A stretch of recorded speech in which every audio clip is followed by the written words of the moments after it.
다시 시작하자고? 꿈 깨. 난 쓰레기 분리수거엔 취미 없거든.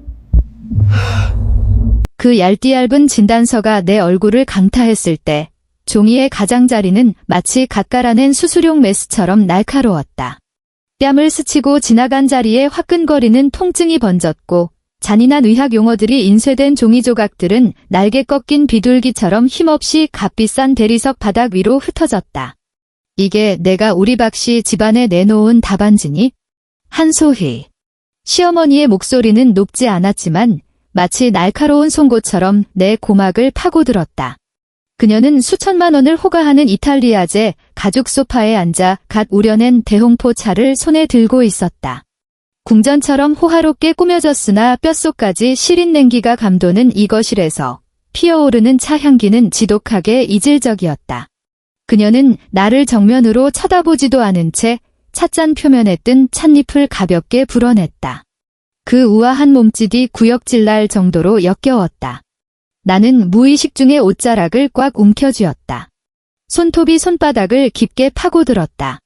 이미 시퍼렇게 멍이 든 그곳은 어제 내가 스스로 꼬집어 만든 상처였다.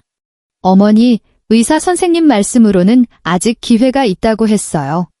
요즘 시험관 기술이 워낙 좋아서 내 목소리는 모래를 삼키는 것처럼 껄끄러웠고 목구멍에서는 비릿한 피 맛이 났다. 기회. 시어머니가 마침내 눈꺼풀을 들어 올렸다.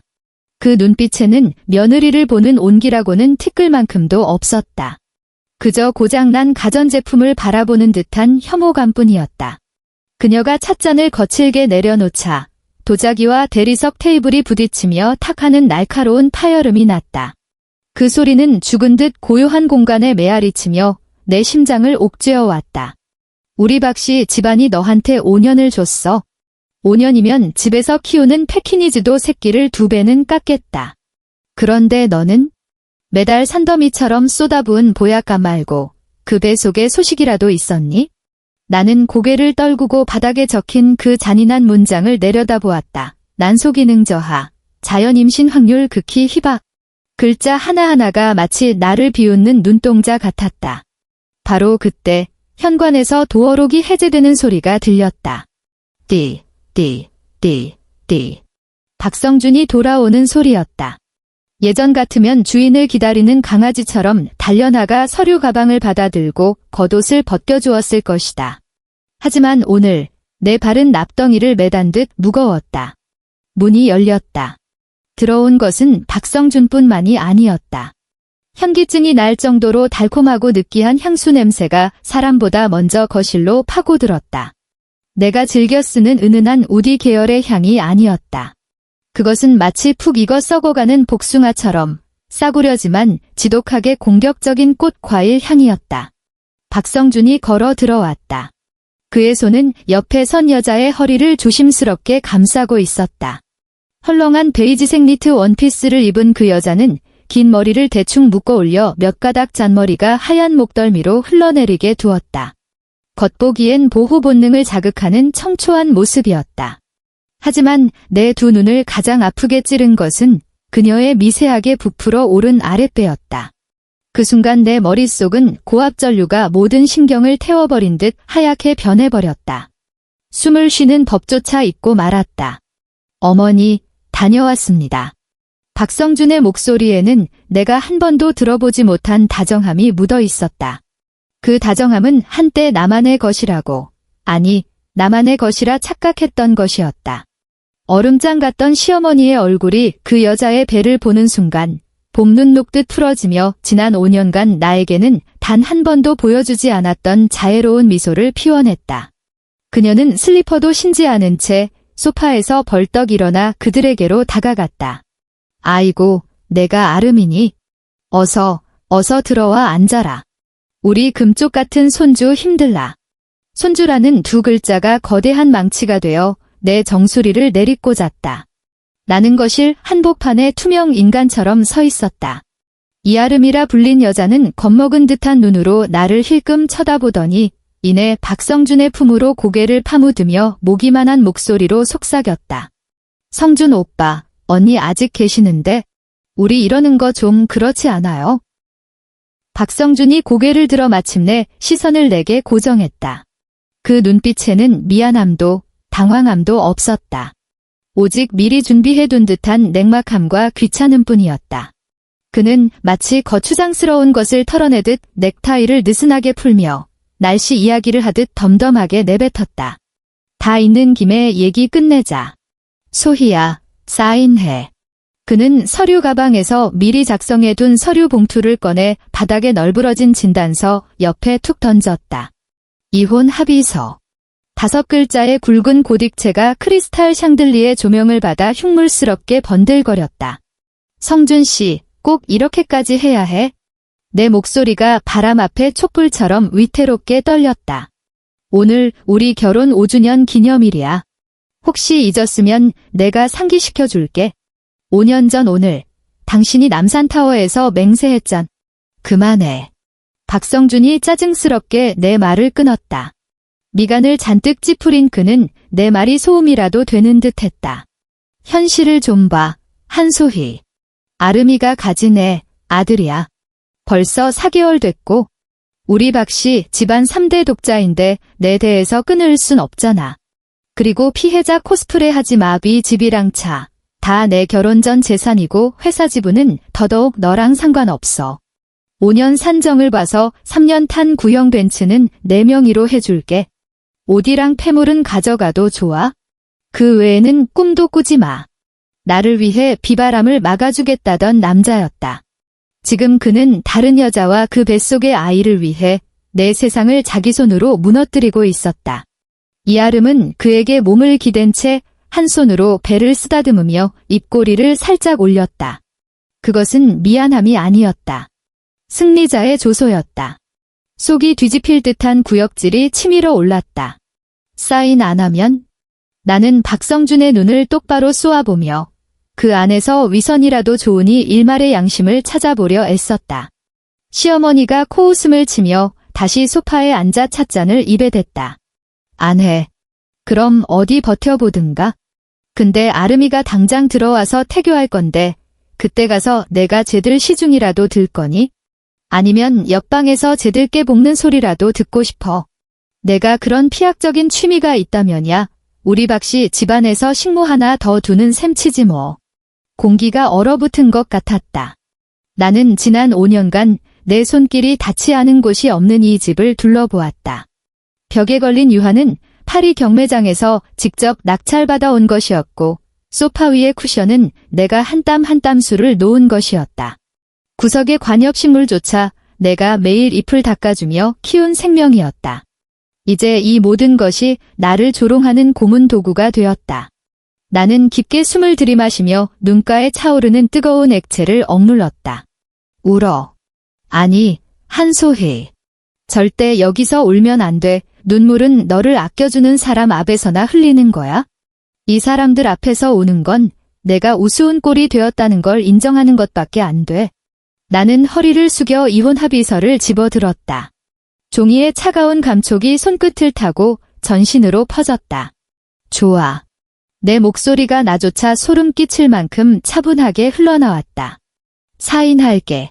펜을 쥐는 순간 손목이 격렬하게 떨려왔지만 나는 왼손으로 오른손 손목을 짓누르며 한때 나의 자부심이었던 그 이름을 한 획 한 획 적어 내려갔다. 사인을 마친 나는 펜을 테이블 위에 던지듯 내려놓았다. 그들을 다시는 쳐다보지 않고 침실로 발길을 돌렸다. 등 뒤에서 시어머니의 경쾌한 목소리가 들려왔다. 아이고, 우리 아름이 저녁 뭐 먹고 싶니? 엄마가 아줌마 시켜서 해줄게. 거기, 한소희. 너 나갈 때 쓰레기 좀 가지고 내려가라. 침실로 들어와 트렁크를 꺼냈다. 값비싼 보석도 명품 가방도 챙기지 않았다. 그저 갈아입을 옷 몇 벌과 침대 협탁 깊숙한 곳에 처박혀 먼지가 쌓인 액자 하나를 꺼냈다. 대학 졸업식 때 찍은 사진 속 박성준은 너무나 맑게 웃고 있었다. 나는 액자를 꺼내 사진 속 두 사람의 젊은 얼굴을 내려다보았다. 그리고 손을 높이 쳐들었다가 바닥을 향해 힘껏 내리꽂았다. 와장창. 유리가 산산조각 났다. 나는 그 유리 조각들을 밟으며 캐리어를 끌고 한때 집이라 불렀던 곳을 걸어 나왔다. 소위 부촌이라 불리는 그 고급 아파트 단지를 빠져나올 때 하늘에서는 억수 같은 비가 쏟아졌다. 서울의 가을비는 뼛속까지 스며드는 한기를 품고 있었다. 나는 호텔로 가지 않았다. 대신 곰팡이 핀 벽지와 눅눅한 냄새가 진동하는 창밖으로 행인들의 발목만 보이는 반지하 단칸방을 구했다. 그 후 한 달 동안 나는 좁은 싱글 침대 위에서 시체처럼 누워 지냈다. 휴대폰은 꺼놓았고 커튼을 쳐 밤낮을 구분할 수 없었다. 그러다 어느 날 편의점에 컵라면을 사러 갔다가 텔레비전 화면 속 뉴스를 보게 되었다. 경제 채널의 속보였다. JY그룹의 후계자 박성준 상무가 등남을 축하하며 성대한 돌잔치에 전주곡인 100일 기원연회를 개최한다고 합니다.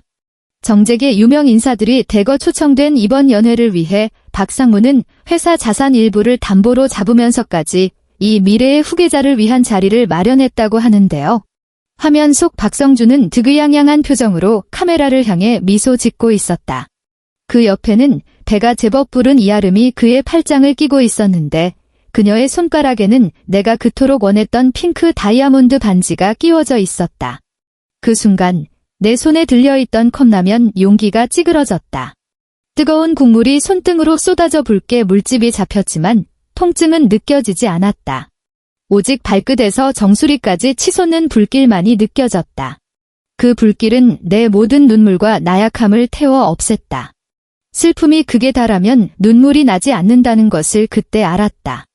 슬픔이 극에 달하면 그것은 증오가 된다. 곰팡내 나는 지하방으로 돌아와 한 달간 꺼져 있던 휴대폰을 켰다. 수많은 부재중 알림이 떴지만 대부분 은행의 독촉 문자였다. 이혼 당시 거의 빈손으로 쫓겨나다시피 했기에 수중에 현금은 많지 않았다. 나는 붉은색 숫자들을 무시하고 어딘가로 전화를 걸었다. 예전 미용실에서 관리받을 때 우연히 엿들었던 사립탐정의 번호였다. 당시 그 부잣집 사모님은 이 탐정이 돈만 주면 대통령 속옷 색깔까지 알아낸다고 했었다. 여보세요? 수화기 너머로 나른한 남자의 목소리와 함께 요란한 키보드 두드리는 소리가 들려왔다. 사람 뒷조사를 좀 하고 싶은데요. 내 목소리는 잠겨 있었지만 섬뜩할 정도로 단호했다. 이아름. 그 여자가 태어나서 지금까지 편의점에서 껌 한 통 훔친 것까지 싹 다 알고 싶어요. 착수금 500. 내고는 없습니다. 나는 통장 잔고에 남은 700만 원을 떠올렸다. 내 전 재산이었다. 계좌 번호 보내세요. 기다림은 길고도 고통스러웠다. 그 기간 동안 나는 다시 나를 추스르기 시작했다. 박성준이 좋아했던 긴 웨이브 머리를 싹둑 잘라내고 깔끔한 단발로 다듬었다. 다시 밥을 먹고 달리기를 시작했다. 싸구려 인스턴트 음식이 목구멍을 긁고 내려가도 억지로 삼켰다. 힘을 내야 했다. 내 손으로 그들을 지옥으로 밀어넣으려면 힘이 필요했다. 일주일 뒤 비 내리는 밤, 탐정이 홍대 구석진 곳에 있는 어두컴컴한 PC방으로 나를 불렀다. 후드티를 뒤집어 쓰고 수염이 덥수룩한 그는 지극히 평범해 보였다. 그가 내게 두툼한 누런 서류 봉투를 건네며 의미심장한 눈빛을 보냈다. 아가씨, 이번에 제대로 월척 낚으셨네. 그는 껌을 짝짝 씹으며 봉투를 턱짓으로 가리켰다. 이 여자 인생, 드라마보다 더해요. 내가 이 바닥에서 별의별 사건 다 맡아봤지만 이런 진국은 또 처음 보네. 나는 떨리는 손으로 봉투를 열었다. 첫 장은 이아름이 클럽에서 찍힌 사진이었다. 짙은 화장에 노출이 심한 옷을 입은 그녀가 온몸에 문신을 한 남자의 허벅지 위에 앉아 술을 들이켜고 있었다. 두 번째 장은 사체 차용증 사본들이었다. 세 번째 장은 산부인과 기록이었다. 한 번이 아니었다. 세 번의 중절 수술 기록. 한 장 한 장 넘길 때마다 심장이 거세게 뛰었다. 두려움 때문이 아니었다. 흥분 때문이었다. 피 냄새를 맡은 짐승 같은 흥분. 이아름, 본명 이춘화. 명문대 예술대생. 갯불. 부산에 있는 직업학교 중퇴예요. 5년 전에 서울 올라와서 강남 클럽 죽순이로 살았는데 별명이 청담동 진공청소기였답니다. 목표는 확실해요. 돈 많은 호구들. 탐정이 옆에서 비아냥거리는 말투로 설명을 덧붙였다. 게다가 그가 목소리를 낮추며 내 쪽으로 몸을 기울였다. 이 여자 습관이 있어요. 헤어질 때마다 남자들한테 거하게 한탕 뜯어냅니다. 남자들은 체면 때문에 대부분 돈 주고 입 닫는 쪽을 택했고요. 내 시선이 자료의 마지막 장들에 머물렀다. 그곳에는 4명의 이름과 상세한 신상 정보가 적혀 있었다. 1. 강동석, 강남모 고급 피트니스 센터의 스타 트레이너. 이아름에게 필라테스 스튜디오를 차린다는 명목으로 3천만 원을 뜯김. 결국 돈도 잃고 사람도 잃음. 2. 최민호, 일명 미친개. 그 일대 사채업 관리하는 조폭 행동대장. 이아름이 한때 그의 여자였으나 돈 없다고 무시하며 금목걸이와 통장을 훔쳐 달아남. 3. 김정원, 압구정 성형외과 원장. 이아름의 지금 얼굴을 만든 장본인. 병원 모델이 되어주고 결혼까지 약속했다가 수술 붓기 빠지자마자 차단당함. 수술비는 당연히 미지급. 4. 조태성, 가장 의외의 인물. JY그룹의 숙적인 TK건설의 임원. 박성준의 사업상 최대 라이벌. 이아름이 그를 유혹하려 했으나 꽃뱀인 걸 눈치챈 조태성에게 농락당하고 버려짐. 이아름이 이를 갈고 있음? 4개의 이름을 내려다보는 내 입꼬리가 서서히 말려 올라갔다. 차가운 냉소가 얼굴에 번졌다. 박성준, 성대한 연회를 열고 싶다고 했지? 전 세계에 너의 행복과 번창을 자랑하고 싶어서 안달이 났지? 좋아, 내가 도와줄게. 너희 박씨 집안이 그토록 끔찍하게 여기는 그 체면이라는 것을 가루로 만들어줄 선물을 준비했어. 나는 휴대폰을 꺼내 낯선 번호를 입력했다. 심호흡을 한 번 하고 통화 버튼을 눌렀다. 첫 번째 타자, 헬스 트레이너 강동석. 신호가 3번 울리고 연결되었다. 여보세요? 누구십니까? PT 문의는 지금 할인 행사 중이라. 강동석 코치님. 나는 그 말을 끊고 적당히 유혹적이면서도 은밀한 목소리로 속삭였다. 이아름이 떼먹은 3천만 원. 되찾고 싶지 않으세요? 아니면 그보다 더 많이. 수화기 너머로 3초간의 침묵이 흘렀다. 이내 거친 숨소리가 들려왔다. 그 후 3일 동안 나는 지칠 줄 모르는 시나리오 작가가 되어 서울 곳곳을 누비며 다가올 대작을 위한 배우들을 섭외했다. 땀 냄새와 쇳소리가 가득한 헬스장에서 강동석이 샌드백을 터뜨릴 듯 치는 것을 지켜보았다. 험상궂은 얼굴에 그는 배신감에 치를 떨고 있었다. 그 쥐새끼 같은 년, 내 눈에 띄면 가죽을 벗겨버릴 거야. 나는 그에게 고가에 위조한 VIP 초대장을 건넸다. 워, 진정해요. 그런 자리에서 주먹질은 너무 저급하잖아요. 당신이 할 일은 가장 적절한 타이밍에 가서 당신의 사랑의 결실을 주장하는 거예요. 자욱한 담배 연기가 깔린 지하 당구장에서 미친 개 최민호를 만났다. 그는 잭나이프를 헝겊으로 닫고 있었다. 팔뚝의 문신이 근육의 움직임에 따라 꿈틀거렸다. 이아름의 이름을 꺼내자마자 그가 쥐고 있던 칼이 당구대 바닥에 퍽 하고 박혔다. 그년 어디 있어? 그가 담배 연기를 길게 내뿜으며 살기 어린 눈을 번뜩였다. 호의호식하고 있죠. 나는 테이블 위에 사진 한 장을 던졌다. 이아름이 배를 쓰다듬으며 행복하게 웃고 있는 사진이었다. 들리는 소문엔 당신 애를 가졌다던데? 최민호가 멈칫하더니 이내 광기 어린 웃음을 터뜨렸다. 내 새끼. 하. 그년 나 만날 때 피임약을 사탕처럼 먹던 년이야. 근데 그의 눈에 탐욕스러운 빛이 스쳤다. JY그룹 황태자 핏줄이라면 그건 무조건 내 새끼여야지. 소독약 냄새가 진동하는 성형외과 원장실. 김정원은 거울을 보며 넥타이를 매만지고 있었다. 그는 설득하기 가장 쉬운 상대였다. 돈도 돈이지만 상류층 사교계에서 남의 아내를 뺏었다는 무용담만큼 자극적인 안주거리는 없었으니까. 게다가 박성준에게 굴욕을 줄 기회라니. 한소희 씨, 코 끝만 살짝 올리면 완벽할 텐데 직업병이 도진 그가 내 얼굴을 훑었다. 사양할게요. 원장님, 나는 차갑게 거절했다. 그 실력 아껴뒀다가 이아름 얼굴이나 감정해주세요. 임신하면 필러가 이동한다던데 무너졌나 봐주셔야죠. 김 원장은 금태 안경을 치켜올리며 지적인 척하지만 비열한 미소를 지었다. 그거 참 전문적인 의학적 소견이 필요한 부분이군요. 현장에서 직접 만져봐야 알겠는데요. 마지막은 조태성. 그를 만난 곳은 고급 일식집이었다.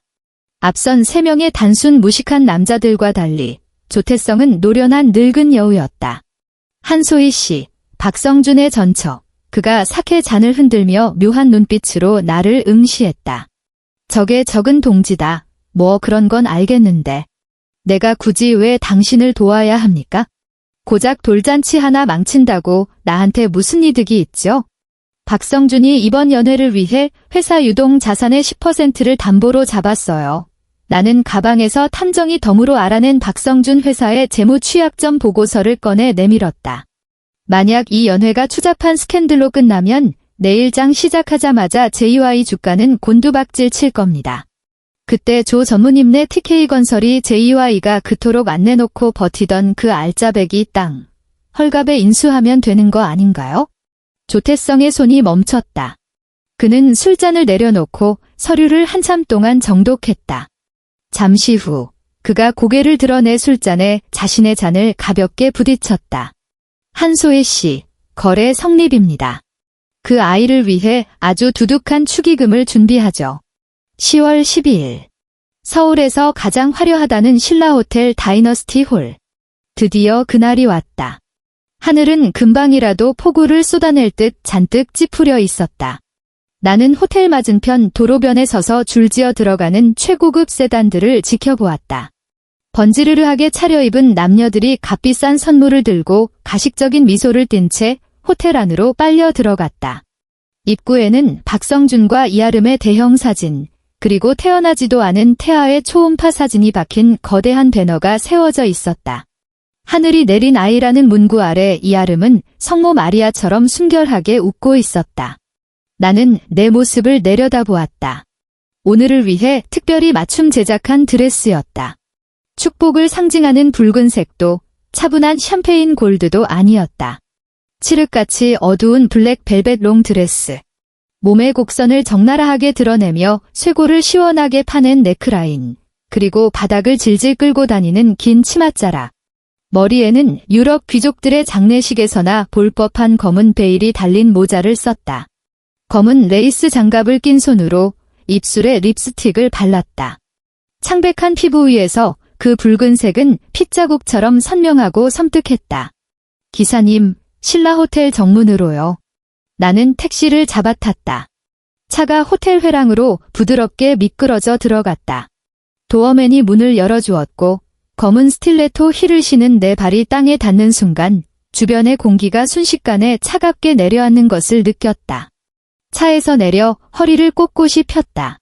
시끌벅적하던 호텔 로비 입구가 거짓말처럼 조용해졌다. 서로 안부를 묻던 귀부인들은 마치 모기 졸린 오리처럼 입을 딱 벌린 채 아무 말도 하지 못했다. 남자들은 눈을 휘둥그레 뜬 채 나를 훑어보았다. 그들의 눈에는 경악과 호기심, 그리고 잔인한 흥미가 뒤섞여 있었다. 저거 한소희 아니야? 세상에, 옷차림 좀 봐. 장례식 왔어? 미친 거 아냐? 전 남편이 새살림 차려서 잔치하는데 상복을 입고 오다니. 수군거리는 소리가 파리떼처럼 위잉거렸다. 나는 아랑곳하지 않고 턱을 치켜들었다. 고고한 흑조처럼 붉은 카페트 위를 한 걸음 한 걸음 내디뎠다. 또각, 또각. 하이힐 굽이 대리석 바닥을 찍는 소리가 전장의 북소리처럼 청명하게 울려 퍼졌다. 박성준, 준비됐니? 내 악몽이 도착했어. 연회장의 거대한 황금색 조각 문 앞에 섰다. 경호원 2명이 나를 제지하려 손을 뻗었지만 감정이라곤 찾아볼 수 없는 내 서늘한 눈빛과 마주치자 흠칫하며 저도 모르게 손을 거두었다. 나는 문을 활짝 밀어젖혔다. 연회장은 눈이 멀 것 같은 샹들리의 불빛으로 가득했다. 우아한 현악 사중주가 흐르고 수백 명의 하객이 샴페인 잔을 든 채 무대 중앙에 박성준과 이아름을 둘러싸고 있었다. 마이크를 잡은 박성준은 홍조 띤 얼굴로 연설하고 있었다. 귀한 발걸음 해주셔서 감사합니다. 오늘은 제 아이의 축복뿐만 아니라 우리 JY 그룹의 새로운 미래를 위한 그의 목소리가 뚝 끊겼다. 나를 보았기 때문이다. 그의 시선을 따라 수백 개의 눈동자가 일제히 입구로 쏠렸다. 검은 드레스를 입은 불길한 여자가 거기 서 있었다. 이아름의 얼굴에서 미소가 증발했다. 그녀는 무의식적으로 박성준의 팔을 꽉 움켜쥐었다. 손톱이 그의 살을 파고들 기세였다. 나는 아무 말 없이 10여 미터 거리를 두고 박성준을 죽일 듯이 노려보았다. 그리고 천천히 검은 베일이 달린 모자를 벗었다. 차갑고 결연한 얼굴이 드러났다. 내 입가에 처연하면서도 섬뜩한 미소가 번졌다. 바로 그때였다. 연회장 정면의 대형 스크린이 지직거리며 깜빡였다. 행복한 가정의 모습과 태아 초음파 영상이 흘러나오던 화면이 순식간에 노이즈로 뒤덮이며 귀를 찢는 듯한 기계음을 토해냈다. 치. 장내가 술렁거렸다. 뭐야? 기계 고장인가? 저 여자가 한 거야? 박성준의 얼굴이 사색이 되었다. 그가 옆에 있던 비서에게 고래고래 소리를 질렀다. 뭐 하는 거야? 당장 전원 꺼. 끄라고. 하지만 이미 늦었다. 연회장 측면에 있는 4개의 문이 약속이라도 한 듯 동시에 거칠게 열렸다. 서로 다른 하지만 하나같이 위협적인 기운을 내뿜는 4명의 남자가 각기 다른 방향에서 걸어 들어오고 있었다. 쫄티가 터질 듯 부풀어 오른 근육질의 강동석은 걸을 때마다 주먹을 쥐었다 폈다 하며 우두둑거리는 관절 소리를 냈다. 화려한 꽃무늬 셔츠에 굵은 금목걸이를 목에 건 최민호는 이쑤시개를 입에 문 채 노랑머리 부하 둘을 거느리고 마치 제 구역을 순찰하듯 건들거렸다. 맞춤 정장에 금태 안경을 썼지만 어딘가 사악해 보이는 김정원 원장은 수수용 버니어 캘리퍼스를 손에 들고 있었다. 그리고 말쑥한 정장 차림에 비즈니스용 가식적인 미소를 띤 조태성. 그는 와인잔을 든 채 마치 자기 집 정원을 거니는 듯 여유로웠다. 도무지 어울리지 않는 이 4사람은 지금 이 순간만큼은 잘 훈련된 군대처럼 목표를 향해 무대 중앙으로 쇄도하고 있었다. 이아름은 4사람을 보는 순간 홍조 띄었던 얼굴이 백지장처럼 하얗게 질리더니 다리에 힘이 풀려 주저앉을 뻔했다. 아, 아름아. 먼저 입을 연 건 최민호였다. 그의 거칠고 쉰 목소리가 조용해진 연회장에 유독 날카롭게 꽂혔다. 그는 무대 아래로 다가가 사시나무 떨듯 떠는 이아름을 올려다보며 담배에 찌든 누런 이를 드러내고 웃었다. 에르메스 안 사준다고 튀더니 남의 집에서 신분 세탁하려는 거냐? 그는 주머니에서 꼬깃꼬깃한 초음파 사진 한 장을 꺼냈다. 몇 년 전 이아름이 낙태했을 때의 기록이었다. 이에 어째 내가 예전에 못 지킨 그 놈이랑 닮은 것 같은데? 나한테 아빠라고 불러야 하는 거 아니냐? 객석에서 사람들이 숨을 들이키는 소리가 터져나왔다. 박성준은 마이크를 잡은 손을 심하게 떨며 최민호를 가리켰다. 보안요원. 보안. 저 미친놈 끌어내. 누가 감히? 조태성이 느긋하게 걸어와 보안요원 앞을 막아섰다. 그는 박성준을 향해 미소 지었지만 눈빛만은 조롱으로 가득했다. 박상무, 손님한테 이러면 안 되지. 나도 이 아이가 크는 걸 지켜봤으니 대부 자격은 있지 않나? JY 그룹이 이렇게 쪼잔했나? 술 한 잔도 안 줄 만큼? 당신. 박성준은 분노로 얼굴이 일그러졌다. 그가 뭐라 대꾸하기도 전에 김정원 원장이 무대 위로 훌쩍 뛰어올랐다. 그는 박성준의 제지에도 아랑곳하지 않고 이아름 코앞까지 다가가 들고 있던 버니어 캘리퍼스로 그녀의 정교한 얼굴 이리저리를 재보았다. 쯧쯧쯧, 우리 아름씨. 김 원장이 안타깝다는 듯 고개를 저었다. 코가 좀 휜 것 같은데? 요즘 입덧이 너무 심해서 어디 부딪혔나? 턱 보형물도 좀 흘러내린 것 같고. 참, 지난번 수술비 잔금 아직 입금 안 됐던데 이자까지 합치면 대충 5천만 원쯤 되나. 오늘은 박상무가 계산해주나? 무대 아래 하객들은 이미 수군거리고 있었고 적지 않은 사람들이 휴대폰을 꺼내 동영상을 찍기 시작했다. 세상에, 저 여자 성형이었어? 저 사람들 사채업자 아니야? 저 여자 정체가 뭐야? 박성준 이번에 개망신 당하네. 이아름은 멘탈이 붕괴된 듯 귀를 막고 비명을 질렀다. 닥쳐. 다들 닥쳐. 성준 오빠, 살려줘.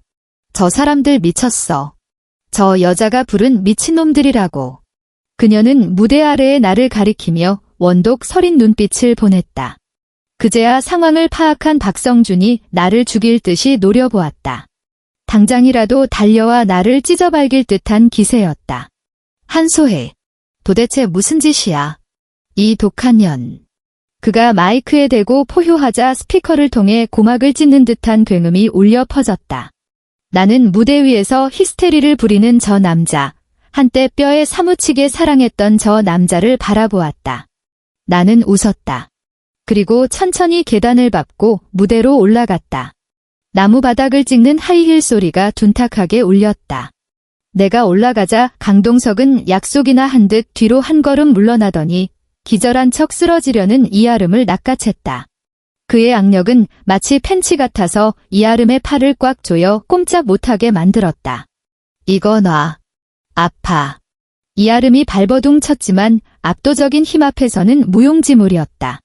나는 박성준의 코앞까지 다가가 그의 손에서 마이크를 부드럽게 빼앗았다. 그는 내 기세에 눌린 것인지 반항조차 하지 못했다. 나는 몸을 돌려 관음증적인 호기심으로 번들거리는 수백 개의 눈동자를 마주했다. 여러분, 당황하지 마세요. 마이크를 타고 흐르는 내 목소리는 연회장 구석구석까지 또렷하게 전달되었다. 차분하고 명료했으며 단 한 톨의 떨림도 없었다. 오늘은 좋은 날인데 오랜 친구 몇 분 때문에 흥이 깨져서야 되겠습니까? 나는 잠시 말을 멈추고 한때 나를 무시하고 갈무났는 암탉이라 비웃던 친척들과 명사들을 천천히 훑어보았다. 박씨 가문 혈통의 순수성을 증명하기 위해, 그리고 제 전남편 박성준 씨가 안심하고 아빠 노릇을 할 수 있도록 제가 특별히 뱃속의 아이와 여기 계신 몇 분의 삼촌들, 물론 박성준 씨까지 포함해서 긴급 친자 확인 검사를 의뢰했습니다. 그 말이 떨어지자 장내는 찬물을 끼얹은 듯 고요해졌다. 공기의 흐름조차 멈춘 것 같았다. 나는 손을 들어 딱 하고 손가락을 튕겼다. 꺼져있던 대형 스크린이 다시 환하게 켜졌다. 그것은 행복한 가족 사진도 축복의 영상도 아니었다. 깨알같이 적힌 DNA 대조표들이었다. 붉은색 도장과 파란색 데이터 막대 그래프가 거대한 고화질 스크린 위에서 섬뜩할 정도로 선명하게 빛났다. 첫 번째, 검체 A, 태아 양수와 검체 B, 강동석, 불일치. 두 번째, 검체 A와 검체 C, 최민호, 불일치. 세 번째, 검체 A와 검체 D, 김정원, 불일치. 객석의 관중들은 안도의 한숨을 내쉬는 듯했고 박성준의 안색도 아주 조금은 풀리는 듯했다. 그가 막 입을 열어 욕설을 퍼부으려던 찰나였다. 화면이 마지막 보고서로 바뀌었다. 굵고 크게 확대된 결과지였다. 검체 A, 태아 양수와 검체 E, 박성준. 모든 사람의 시선이 그 마지막 줄, 붉은색 결론에 꽂혔다. 나는 몸을 돌려 박성준을 보았다. 공포로 일그러진 그의 얼굴을 바라보며 나직하게 그 결과를 읊어주었다. 생물학적 친자관계 성립 안함. 쾅. 마치 연회장 한복판에 원자폭탄이 떨어진 것 같았다. 짧은 정적 뒤 지붕을 날려버릴 듯한 폭소와 경악의 비명이 터져나왔다. 세상에. 박성준 애가 아니라고? 푸하하하. 알고 보니 뻐꾸기 아빠였어? 이게 무슨 막장 드라마야. 박성준은 벼락 맞은 석상처럼 그 자리에 굳어버렸다. 입은 쩍 벌어졌고 눈알은 튀어나올 듯했으며 마치 한글을 읽을 줄 모르는 사람처럼 스크린의 글자를 뚫어져라 쳐다보았다. 이아름은 사색이 되어 바닥으로 허물어졌다. 강동석이 붙잡고 있지 않았다면 진작 진흙처럼 퍼져버렸을 것이다. 아니야. 말도 안 돼.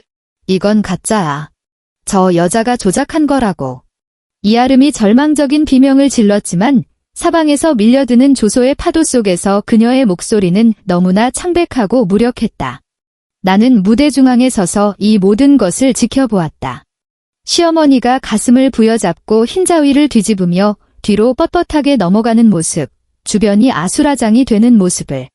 박성준의 얼굴이 창백함에서 붉은색으로 다시 검붉은 색으로 변해가며 목의 핏대가 지렁이처럼 꿈틀거리는 모습을. 그가 획 고개를 돌려 이아름을 바라보는 눈빛에는 더 이상 사랑 따위는 없었다. 오직 사리에 찬 광기뿐이었다. 너희. 박성준의 목구멍에서 짐승의 으르렁거림 같은 소리가 새어나왔다. 그가 갑자기 달려들어 강동석을 밀치고 두 손으로 이아름의 목을 꽉 졸랐다. 그 잡종 누구 거야? 말해. 누구시냐고. 두 사람은 서로 뒤엉켜 싸우다 옆에 있던 수십만 원짜리 거대한 슈가 크래프트 케이크를 들이받았다. 크림과 케이크 조각이 사방으로 튀어 그들의 비싼 예복을 엉망으로 만들었다. 플래시가 미친 듯이 터졌다. 셔터 소리가 빗소리처럼 쏟아졌다. 이 장면은 수많은 휴대폰을 통해 실시간으로 인터넷에 생중계되고 있었다. 나는 혼란의 중심에 서 있었지만 철저히 이방인이었다. 나는 고개를 숙여 클러치 백에서 미리 준비해둔 담뱃갑을 꺼냈다. 금연 구역인 5성급 호텔 연회장에서 이 난장판과 비명 속에서 가늘고 긴 담배 한 개비를 꺼내 입에 물었다. 탁! 라이터에서 푸른 불꽃이 솟아올랐다. 담배에 불을 붙여 깊게 들이마셨다. 매캐한 연기가 폐부로 밀려들어오며 오랜만에 느끼는 현기증을 가져왔다. 피어오르는 연기 너머로 바닥을 뒹굴며 치고받는 전남편과 그의 내연녀를 바라보았다. 나는 손을 들어 톡 하고 젤을 털었다. 그것은 복수의 맛이었다. 맵고 코를 찌르지만 빌어먹게도 중독적인 맛. 푸르스름한 담배 연기 너머로 눈앞의 부조리극을 차갑게 응시했다. 셔츠에 주름 하나만 가도 불같이 화를 내며 엘리트 계층임을 자부하던 박성준이 지금은 보물단지처럼 모시던 여자의 몸 위에 올라타 목을 조르고 있었다. 값비싼 맞춤 정장은 끈적한 생크림 범벅이 되어 누가 씹다 뱉은 걸레 조각처럼 보였다. 그 새끼 누구야? 말해. 너한테 잡종 베게 한 놈이 누구냐고. 박성준의 고함은 이미 찢어져 죽어가는 짐승의 단말마처럼 들렸다. 그가 튀긴 침이 성형으로 빚은 이아름의 얼굴 위로 흩뿌려졌고 번진 마스카라와 뒤섞여 검은 눈물 자국을 만들어냈다. 이거 놔. 이아름은 박성준의 팔을 필사적으로 두드렸고 케이크 부스러기가 널린 바닥에서 두 다리를 허우적거렸다. 하이힐 한 짝은 이미 날아갔고 남은 한 짝만이 발끝에 매달려 그녀의 몸부림에 맞춰 처량하게 흔들렸다. 사방은 온통 셔터 소리뿐이었다. 찰칵, 찰칵, 찰칵. 터지는 플래시 불빛은 한여름 밤의 소나기처럼 맹렬했다. 번쩍이는 백색광 하나하나가 박씨 가문이 몇 대에 걸쳐 쌓아 올린 그놈의 체면을 발가벗기고 있었다. 나는 대형 스크린을 올려다보았다. 아직 데이터 화면은 꺼지지 않았다. DNA 감정서 귀퉁이에는 탐정이 서비스로 넣어준 작은 글귀가 적혀 있었다. 추정 수정 1, 6월 12일. 장소, 강남 버닝 클럽 VIP 룸, 대상, 불상. 그랬구나. 나도 모르게 짧은 코웃음이 새어나왔다. 6월 12일. 그날은 박성준이 미국으로 출장을 갔던 날이다. 그가 떠나자마자 그의 사랑스러운 청순한 여대생은 클럽으로 달려가 돈 좀 있어 보이는 아무 놈이나 붙잡고 이 장기적인 물줄을 낚을 미끼를 잉태한 것이다. 악! 찢어질 듯한 비명이 소란을 갈랐다. 시어머니였다. 언제나 고상을 떨며 차 한 잔을 마셔도 새끼손가락을 세우던 그 귀부인이 지금 메인 테이블 옆에 널브러져 있었다. 그녀의 한 손은 가슴팍의 진주 목걸이를 꽉 움켜쥐고 있었는데 얼마나 세게 쥐었는지 줄이 툭 끊어져 버렸다. 후두둑. 알이 굵은 진주 수십 개가 딱딱한 대리석 바닥으로 쏟아져 내리며 사방으로 흩어졌다. 마치 산산이 조각나 흩어지는 이 집안 꼴처럼. 내 손주, 내 금손. 시어머니는 흰자위를 드러내며 입에 거품을 물었고 감전된 듯 몸을 두어 번 떨더니 그대로 뒤로 넘어갔다. 엄마. 박성준이 그제야 이아름의 목을 놓고 네 발로 기어 메인 테이블로 달려갔다. 무릎이 깨진 유리 조각과 크림 범벅이를 기어가는데도 고통조차 느끼지 못하는 듯했다. 구급차 사이렌 소리, 경찰차의 경적, 하객들의 비명, 보안요원들의 고함. 모든 소음이 뒤섞여 금빛 찬란한 홀 안을 메우며 절묘한 교향곡을 연주했다. 나는 무대 가장자리에 서서 철저히 관객이 되어 그들을 내려다보았다. 혼란을 틈타 박성준을 발로 걷어차는 강동석, 테이블 위에 놓인 루이 13세의 양주병을 슬쩍 챙기는 양아치 최민호, 그리고 내게 멀리서 와인잔을 들어 건배를 청하고 우아하게 퇴장하는 조태성을 지켜보았다. 문득 5년 전 결혼식이 떠올랐다. 바로 이 홀, 바로 이 사람들이었다. 그때 박성준은 내 손을 잡고 세상에서 가장 행복한 여자로 만들어 주겠노라 맹세했었다. 그때의 나는 순진하게도 그것이 영원할 줄 알았다. 지옥과 천국은 정말이지 종이 한 장 차이였다. 나는 반쯤 피운 담배를 바닥에 던졌다. 붉은 불똥이 바닥에 튀며 순식간에 사그라들었다. 나는 몸을 돌렸다. 그 가족에게는 더 이상 눈길조차 주지 않은 채 난장판이 된 바닥을 밟고 성큼성큼 연회장을 빠져나왔다. 밖에는 여전히 비가 내리고 있었지만 공기는 전례 없이 상쾌했다. 그 후 보름 동안 서울의 하늘 한쪽이 무너져 내린 듯 했다. JY그룹의 추문이 모든 언론의 헤드라인을 장식했다. 임산부의 목을 조르는 박성준의 사진, 거품을 물고 실려가는 시어머니의 영상, 그리고 그 유명한 전원 불일치 DNA 보고서는 전 국민의 술안주가 되었다. 하지만 이것은 시작에 불과했다. 진짜 치명타는 소리 없이 다가오는 법이다. 10월 28일 아침. 나는 JY그룹 본사 사업 맞은편 카페에 앉아 그 위압적인 빌딩을 올려다보고 있었다. 통유리창에 비친 내 모습은 더 이상 초라하지 않았다. 군더더기 없이 재단된 흰색 정장에 한치의 오차도 없이 빗어넘긴 단발머리, 그리고 정교하고 우아한 화장을 한 얼굴. 반지 하방에서 컵라면을 먹던 한소희는 죽었다. 지금의 나는 사냥꾼이다. 휴대폰이 진동했다. 증권사 담당자가 보낸 메시지였다. 한 대표님, 장 시작했습니다. 예상대로 온통 파란색입니다. 한국 주식시장에서 파란색은 하락을 의미한다. 주식 앱을 켰다. JY그룹의 차트는 마치 투신자살하려는 사람처럼 수직으로 곤두박질 치고 있었다.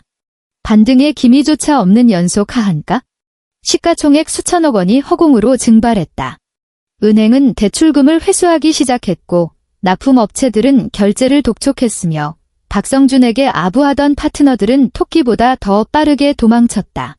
그놈의 금쪽 같은 손주를 위해 담보로 잡혔던 자산들은 낙타의 등뼈를 부러뜨리는 마지막 지푸라기가 되었다. 나는 휴대폰을 닫고 테이블 위에 서류 가방을 챙겨 카페를 나섰다. 횡단보도를 건너 JY그룹 로비로 들어섰다. 예전에 박성준에게 도시락을 전해주러 왔을 때 안내 데스크 직원은 내 옷차림을 훑어보며 신분증을 요구하곤 했었다. 하지만 오늘 로비는 아수라장이었다. 짐 상자를 든 퇴직 직원들이 바쁘게 오갔고 바닥에는 서류들이 흩어져 있었으며 전화벨은 끊임없이 울려댔지만 아무도 받지 않았다. 나를 막는 사람은 아무도 없었다. 나는 엘리베이터로 곧장 들어가 최상층 버튼을 눌렀다. 엘리베이터 문이 열리는 순간 지독한 담배 냄새가 코를 찔렀다. 먼지 한 톨, 머리카락 한 올 용납하지 않던 그 깔끔한 회장실은 지금 쓰레기장이나 다름없었다. 박성준은 그 넓은 집무 책상 뒤에 앉아 있었다. 고작 보름 못 봤을 뿐인데 10년은 늙어 보였다. 머리카락은 기름져 두피에 눌러붙었고 눈은 퀭했으며 턱에는 거뭇한 수염이 덥수룩했다. 그가 입고 있는 셔츠는 구겨지고 단추가 풀려 있었는데 그가 가장 아끼던 이탈리아 명품이었지만 지금은 시장통 떨이 옷처럼 보였다. 발소리에 그가 획 고개를 들었다. 나를 본 그의 눈에 당혹감이 스치더니 이내 분노로 마침내 무력한 자조로 바뀌었다. 구경 왔니? 그의 목소리는 사포로 문지른 듯 거칠었다. 한소희, 내가 이겼어. 이제 만족해? 집안은 풍비박산 났고 어머니는 중환자실에 계시고 회사는 부도 직전이야. 이게 내가 원하던 거야? 나는 대꾸하지 않고 조용히 맞은편으로 걸어가 의자를 빼고 앉았다. 박성준, 기억해. 나는 오랜 친구와 담소를 나누듯 차분하게 입을 열었다. 결혼 초에 내가 나가서 일하고 싶다고 했을 때 당신이 그럴 필요 없다고 했잖아. 당신 회사가 내 든든한 방패막이 되어줄 테니 나는 그저 예쁘게 웃고만 있으면 된다고. 박성준은 멍하니 있다가 내가 왜 그런 이야기를 꺼내는지 의아해하는 눈치였다. 나중에야 알았지? 그 방패막이라는 게 실은 나를 가두는 새장이라는 걸? 나는 가방에서 두툼한 서류 봉투를 꺼내 책상 위에 가볍게 올려놓았다. 그래서 하나 배웠어. 누구한테 기대는 것보다 내 힘을 기르는 게 낫다는 거, 특히 손에 쥘 패가 있어야 한다는 걸? 박성준이 서류 봉투를 멍하니 쳐다보았다. 이게 뭐야? 이혼 합의 별지 조항? 뭘 더 원해? 나 이제 빈털털이야. 그 똥차 벤츠는 내가 가져갔잖아. 열어봐. 내가 턱짓했다. 박성준은 주저하며 손을 뻗어 떨리는 손으로 봉투의 끈을 풀었다. 그가 서류를 꺼냈다. 첫 번째, 채권양도 계약서. 두 번째, 주식 담보처분 통지서. 세 번째, 최대 채권자 변경 확인서. 내용을 읽어내려가는 박성준의 손이 격렬하게 떨리기 시작했다. 종이가 바스락거리는 소리가 유난히 크게 들렸다. 동공이 수축하고 입술이 파르르 떨리더니 한참 동안 말 한마디 제대로 잊지 못했다. 이게 말이 돼? 내가 무슨 돈이 있어서? TK건설이 왜 너한테 채권을 넘겨? 말도 안 돼. 그가 벌떡 일어나자 의자가 뒤로 넘어갔다. 간단해. 나는 의자 등받이에 몸을 기대고 두 손을 무릎 위에 깍지 꼈다. 이혼할 때 내가 던져준 현금, 턱없이 부족했지. 하지만 내가 사준 폐물을 전부 팔고 그 벤츠도 팔고 내 신용까지 끌어다 대출을 받았어. 그리고 내가 그놈의 금손을 위해 자산을 담보로 잡힐 때 내 소액 채권 하나를 헐값에 사들였지. 나는 공포에 질린 그의 얼굴을 바라보며 말을 이었다. 물론 가장 중요한 건 조태성 전무였어. 그는 똑똑한 장사꾼이잖아. 다 망해가는 회사를 집어삼키는 것보다 이 골치 아픈 폭탄을 나한테 넘겨서 빚을 지우는 게 낫다고 판단한 거지. 어차피 JY그룹을 무너뜨린 것만으로도 그는 이미 승리했으니까. 남은 찌꺼기 청소는 나한테 맡겨도 상관없다는 거지. 그럼 박성준의 목소리가 떨렸다. 그는 서류 맨 아래에 적힌 익숙한 서명, 한소희라는 세 글자를 뚫어져라 쳐다보았다. 지금 내가 지금 너의 최대 채권자야. 내가 차갑게 그의 말을 잘랐다. 다시 말해서 이 회사, 이 책상, 심지어 내가 엉덩이 붙이고 있던 그 의자까지 이제 다 내 거라는 소리야. 박성준은 척추가 뽑힌 사람처럼 책상 모서리에 힘없이 기대었다. 소희야, 그가 돌연태세를 전환했다. 눈물 콧물을 흘리며 짓는 표정은 가련하면서도 우스꽝스러웠다. 우리 그래도 부부였잖아. 내가 화난 거 알아? 하지만 이렇게까지 잔인하게 굴 건 없잖아. 이번 한 번만 봐주면 우리 재결합하는 거 어때? 그 이아름은 이미 잡혀 들어갔어. 사기죄로 구속됐다고. 나 걔랑 완전히 끝났어. 앞으로 내가 정말 잘할게. 우리 다시 시작하자. 그가 책상을 돌아와 내 손을 잡으려 했다. 나는 혐오감을 드러내며 몸을 들어 그의 손길을 피했다. 다시 시작해. 나는 온기라곤 없는 눈으로 그를 내려다보았다. 박성준, 깨진 건 깨진 거야. 억지로 붙여봤자 흉터만 남아. 게다가 난 쓰레기 분리수거엔 취미 없어. 나는 책상 위에 내선 전화를 눌렀다. 보안팀, 올라오세요. 여기 잡상인이 있네요. 한소혜. 이럴 순 없어. 이건 우리 아버지가 물려준 회사야. 내가 회장이라고. 박성준이 미친 사람처럼 달려들었지만 문을 박차고 들어온 두 명의 보안요원에게 제압당해 바닥에 처박혔다. 어제 내가 새로 고용한 보안팀이었다. 그들은 낯선 얼굴이었고 예정 따위는 몰랐으며 오직 새 오너의 명령만 따랐다. 끌어내. 내가 귀찮다는 듯 손을 휘저었다. 한소혜. 천벌 받을 거야. 이 독한 년. 귀신이 돼서도 너 가만 안 둬. 박성준의 저주 섞인 고함은 엘리베이터 문이 닫히며 복도 끝으로 완전히 사라졌다. 드디어 세상이 조용해졌다.